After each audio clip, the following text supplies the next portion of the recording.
chers amis des mots, puisque nous allons encore parler d'un mot particulier, mais peut-être, comme vous le savez, en partant d'un ouvrage auquel j'ai participé, qui s'appelle « Du poilu au métavers », qui a été publié par Larousse à l'occasion du 120e Petit Larousse, et donc je suis le parrain pour le Petit Larousse 2025. Alors, c'est vrai que c'est rangé par période, et donc ça c'est une très bonne chose, et par exemple, on va se retrouver dans la période qui va de 1921 à 1930 avec les mots qui sont apparus pendant cette décennie. Alors que ça donne ménopause, bon, cheminot, ça donne télévision, ça donne cinéma, ça donne cubisme, gratte-ciel hippomobile et ça donne tango. Alors comme on sait mon plaisir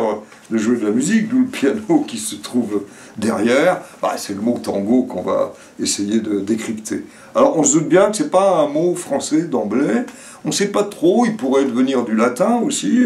par sa terminaison, mais non, il vient en fait de l'Amérique latine, et c'était probablement, on n'en est pas très sûr, hein, son étymologie n'est pas assurée, l'endroit où étaient parqués les esclaves venant d'Afrique, et peut-être avec un côté musical, mais il y avait aussi un autre mot qui lui était amérindien et qui désignait le ciel, le soleil, donc tout ça mélangé, ça nous donne peut-être la musique. En tout cas, ce qui est certain, c'est que c'est au patrimoine culturel maintenant, le tango, c'est dire le succès de ce mot relativement récent. Il n'a pénétré en France qu'en 1912, donc il n'y a pas très longtemps, tout de suite enregistré par le Petit Larousse illustré, et cette danse argentine a eu tout de suite du succès, une sorte de plaisir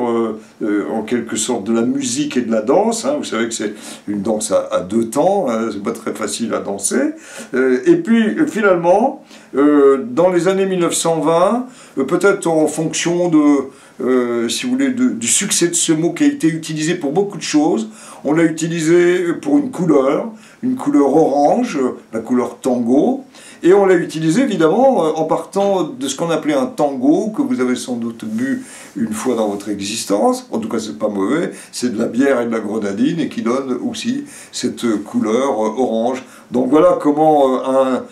tango à la main, avec un beau costume tango, un peu voyant quand même, on peut danser un tango. Alors, moi je trouve délicieux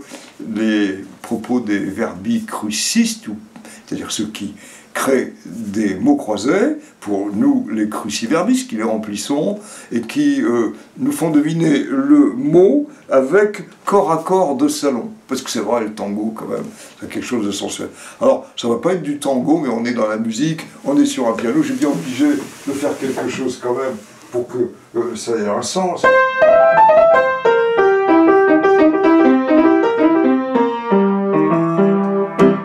Voilà, bon. Eh bien, bon tango, et à très bientôt.